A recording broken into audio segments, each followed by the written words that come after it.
নমস্কার প্রিয় শ্রোতা বন্ধুরা, তিয়াশার গল্পের বৈঠকে আপনাদের সবাইকে স্বাগতম।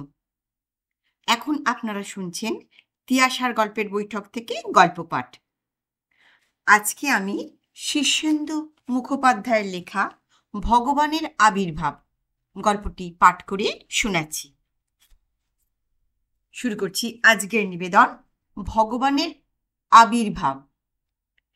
ক্যান্সারের ওষুধ যে প্রায় আবিষ্কার করেই ফেলেছেন তা লোহিতাজ্ঞ নিজেই বুঝতে পেরেছিলেন। উত্তেজনায় তার বুক কাঁপছিল, তেষ্টা পাচ্ছিল, হাত পা ঠান্ডা হয়ে আসছিল, আর মাথা গরম হয়ে উঠেছিল। লোহিতাক্ষর সামনে একটা কাঁচের পাত্র বুনসেন বার্নারের উপর বসানো। ভিতরে একটা সবুজ তরল টকবক করে ফুটছে। সবুজ রংটা আরো গাঢ় হয়ে কালচে মেরে এলে তিনি সেটা একটা পিউরিফায়ারের মধ্যে রাখবেন। একটা ফানেলের ভেতর দিয়ে পরিশুদ্ধ তরলটি একটা টেস্ট টিউবে এসে জমবে। তারপর আর মাত্র 2টো পর্যায় থাকবে। ক্যান্সারগ্রস্ত একটা ইঁদুর খাঁচায় ঢুকছে, তার ওপর প্রয়োগ করবেন। কিন্তু ফলাফল কি হবে তা জেনে গেছেন। তার একটা ষষ্ঠ ইন্দ্রিয় আছে, সেটা হলো কপালের বাঁদিকে একটা আব। যখনই তিনি কোনো সাফল্যের কাছাকাছি আসেন তখনই ওই আবটার মধ্যে একটা কুরকুর শব্দ হয়, ঠিক যেন একটা পোকা আবের মধ্যে ঘুরে ঘুরে কুরকুর কুরকুর করে আনন্দে গান গায়।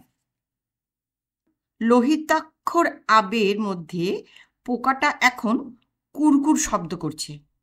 লোহিতাক্ষ যখন সর্দি কাশির ওষুধ আবিষ্কার করেছিলেন তখনও আবের মধ্যে এরকমই শব্দ হয়েছিল। আর সে কি ওষুধ! 4 বার নাক ঝাড়লেই সর্দি সাফ। সেবার সর্দির ওষুধ আবিষ্কারের জন্য তাকে নোবেল প্রাইজ দেওয়া হয়। ক্যান্সারের ওষুধ আবিষ্কারের জন্য অতএব দ্বিতীয়বার নোবেল প্রাইজও তাঁর বাধা। আবের ওপর আদর করে একটু হাত বুলিয়ে নিলে লোহিতাক্ষ। এমন সময়ে ল্যাবরেটরির দরজা খুলে বনমালী ঢুকল। বনমালী কাজের লোক। বনমালী এসে বলল, বাইরে 2জন লোক এসেছেন বাবু।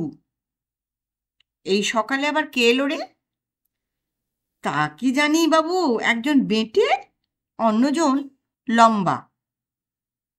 ভালো লোক বলে মনে হচ্ছে না। যান গিয়ে দেখুন বাবু। ভালো লোক নয় কি করে বুঝলি? লোহিতাক্ষ বলল। আপনিও বুঝবেন। আমি শুধু কয়েছিলুম যে বাবু এখন কাজে ব্যস্ত, দেখা হবিনি, তাইতে তো প্রায় মারতে এলো। ও, তাই বুঝি খারাপ লোক? তা কি চায় তারা? তার জিজ্ঞেস করার সাহস হয়নি বাবু। আপনার ভিজিটার, আপনি গিয়ে সামাল দিন। লোহিতাক্ষ সাধারণত উটকো লোকজনের সঙ্গে দেখা সাক্ষাৎ করেন না, কিন্তু আজ তিনি নিজের সাফল্যের আনন্দে এতটাই ডগমগ যে বার্নারের তাপটা কমিয়ে উঠে পড়লেন। চল তো গিয়ে দেখি একবার কেমন লোক। লোহিতাক্ষর বাইরের ঘরে যে 2জন অপেক্ষা করছিল তারা সুবিধের লোক নয় তা এক নজরেই বোঝা যায়। বেঁটে লোকটা ভীষণ বেঁটে, 5 ফুটের নিচেই হবে, আর তার চেহারা অনেকটা ফুটবলের মতো গোলাকার। লম্বা লোকটা আবার বিশদৃশ্য রকমের লম্বা, এবং দৈত্যর মতোই তার স্বাস্থ্য। মিল শুধু একটা জায়গায়, 2জনের চোখই ভাঁটার মতো জ্বলন্ত।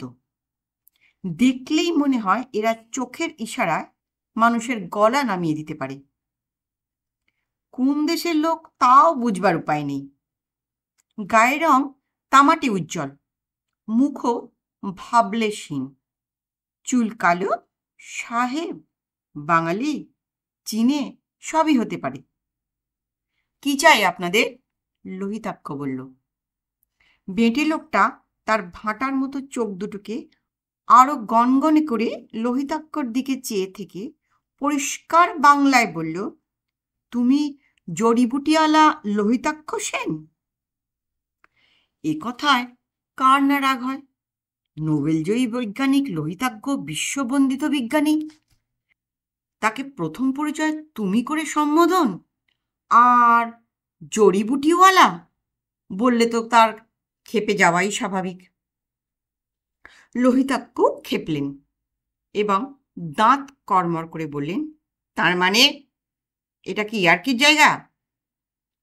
বেঁটে লোকটা একটা মস্ত চুরুট ধরিয়ে একগাল কটু গন্ধের ধোঁয়া ছেড়ে বলল, শান্ত হও, তুমি যে একটা মেডেল পেয়েছো তা আমরা জানি। লোহিতাক্ষ অবাক হয়ে বললেন, মেডেল? কিসের মেডেল? ওই যে নোবেল প্রাইজ না কি জানি একটা। তা সে যাকগে, তুমি যে ভালো ছেলে তাও আমরা জানি। লোহিতাক্ষ রাগে কাঁপছিলেন বটে, কিন্তু কাঁপতে কাঁপতে তিনি লক্ষ্য করলেন বেঁটে লোকটার বাঁ কপালে একটা কালো রঙের জরুল। লোকটা মাঝে মাঝে ওই জরুলটায় হাত দিচ্ছে। লোহিতাক্ষ বললেন, আপনারা বেরিয়ে যান, আমার বাজে কথায় নষ্ট করার মতো সময় নেই।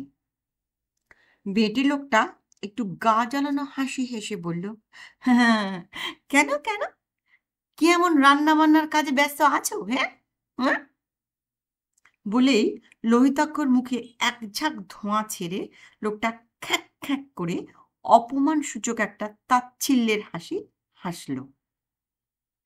তারপর বলল, আগেকার লোকেরা ভক্তি শ্রদ্ধা জানত, আর এখনকার তোমরা ছ্যা ছ্যা, একটু ভদ্রতাও জানো না দেখছি। এই কথায় লোহিতাজ্ঞ লোকটাকে খুন করার জন্য পকেটে হাত দিয়ে রিভলভার খুঁজতে লাগলেন, কিন্তু হঠাৎ মনে পড়ে গেল তার রিভলভার নেই, কোশ্মিন কালেও ছিল না। বেটে লোকটা কিন্তু লোহিতাক্ষর মনের কথা টের পেল এবং সঙ্গীর দিকে হাত বাড়িয়ে বলল, খেলনাটা দাও তো।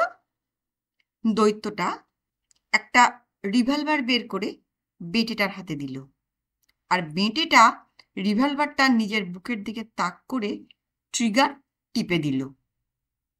ভীষণ একটা শব্দ ও ধোঁয়ার ভিতরে বুলেটটা লোকটার বুকে লেগে ঠং করে মেঝেই গড়িয়ে পড়ল। বেঁটে লোকটা খ্যাক খ্যাক করে হেসে বলল, হ্যাঁ, দেখলে তো, বিশ্বাস না হয় নিজেই চেষ্টা করে দেখো। এই নাও রিভলভার, জেনুইন জিনিস, সত্যিকারের গুলি ভরা আছে। বলতে বলতে রিভলভারটা এগিয়ে দিল লোকটা।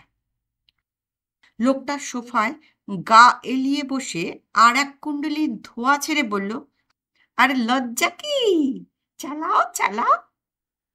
আচ্ছা আনারি তো বাবা।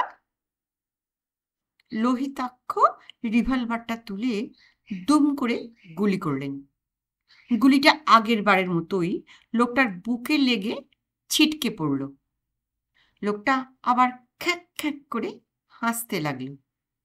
বলল, কি বলো হে মেডেল পাওয়া কম্পাউন্ডার, সুবিধা করতে পারবে?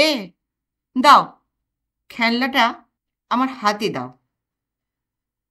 আর শোনো, আমি হচ্ছি ভগবান, বুঝলে? নমস্কার। গল্পটি কেমন শুনলে? গল্পটি যদি ভালো লেগে থাকে অনুগ্রহ করে একটা লাইক করতে ভুলবেন না।